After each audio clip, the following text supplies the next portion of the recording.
Hey, I'm Tom from Fate Farms PA. Welcome back to the channel. If you're new here, glad to have you. Today we're going to talk about this PowerStar 75 tractor and this Newholland 232 TrackSkidSteer. Both made by Newholland, and they both have the 74 horsepower motor, which is right underneath where you need DEF fluid. A lot of people are saying, why do you need both machines? Well, there's so many things you could do with a tractor that you can't do with a skid steer, and there's vice versa. There's a million attachments you can do, but some of the things we want to do in the future is bale hay, and you can't put hay baling equipment on a skid steer that I know of. So we're gonna do a little bit of a comparison, see how accurate the horsepower is compared to the two. One thing that I do know that the difference is this machine here weighs in right around 6,200 pounds. And this machine here weighs in right around 9,600 pounds. So that's a big difference when you're pushing dirt and moving stuff, and especially for stability on hillsides. We're gonna do a little bit of a comparison here and see, in fact, if you do need both of these, or if you can make sacrifices and just go with the tractor. So stay tuned. One of the cons to a tractor is you obviously got air-filled tires, so this one's been giving me fits. I got a hole somewhere in here. Seems like every 2 weeks I got to put air in it.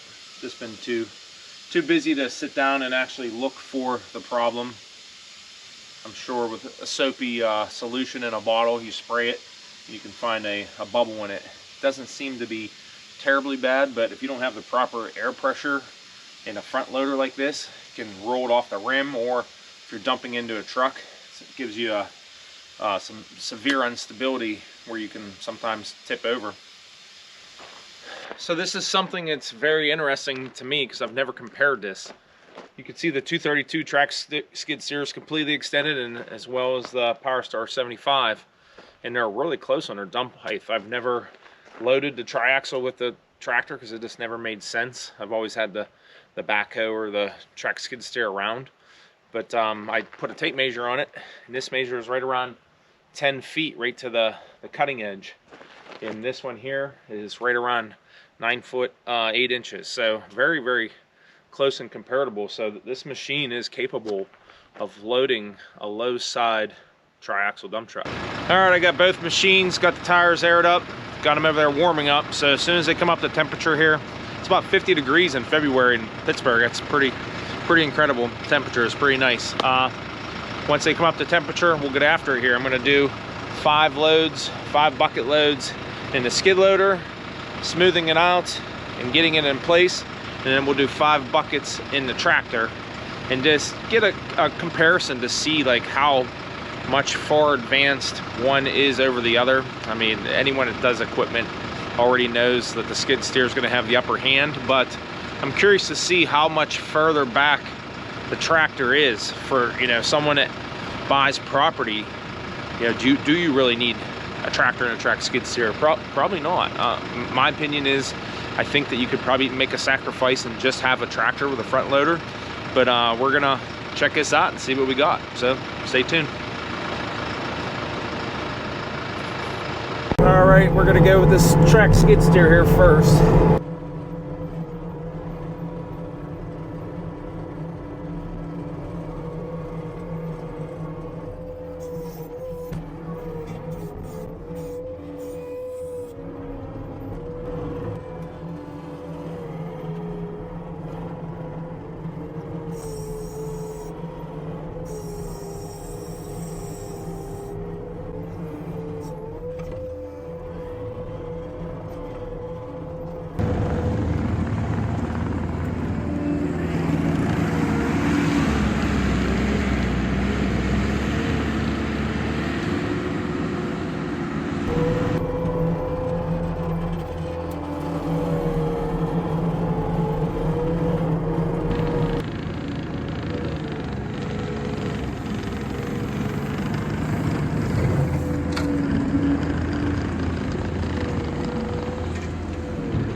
So the tractor is in four-wheel drive. I'm not sure what gear to keep it in yet here.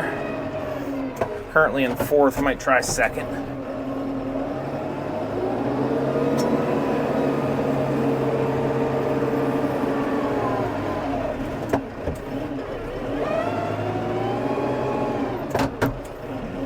Feels like I'd go third.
Back for bucket number 5 here.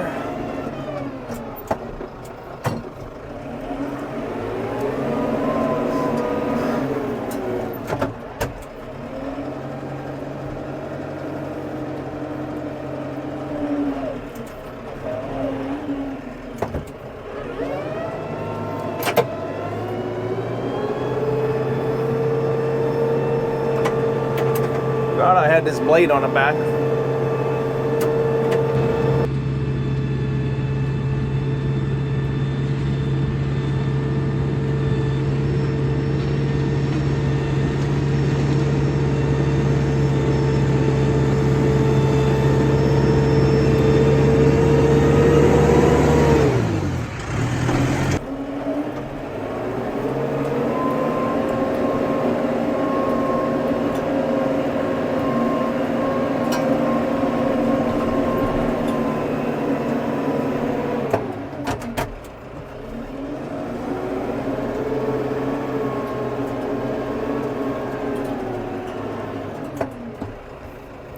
Well, you can see it wasn't too bad really using a tractor. I mean, obviously the skid loader is way better, but there's a huge blind spot coming down, trying to see this cutting edge, and then it's pretty barbaric, but it actually works. If you watch that notch when it hits that holding part, that's where the bucket's supposed to be level. The tires had good traction, but you could see it dug into the ground a lot, sank, where a TrackSkidSteer has low ground pressure. You could see the tracks, I can't remember what they are, I believe they're like 15 or 16 inches wide.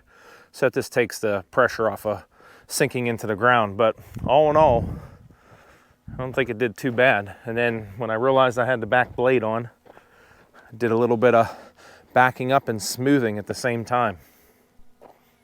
Well, you see the two comparisons between a track skid steer and a tractor. So leave a comment down below if you think someone could just use a tractor or if you think you need both in a situation like this. I'm gonna get back to spreading, so we'll catch you guys on the next one. Take care.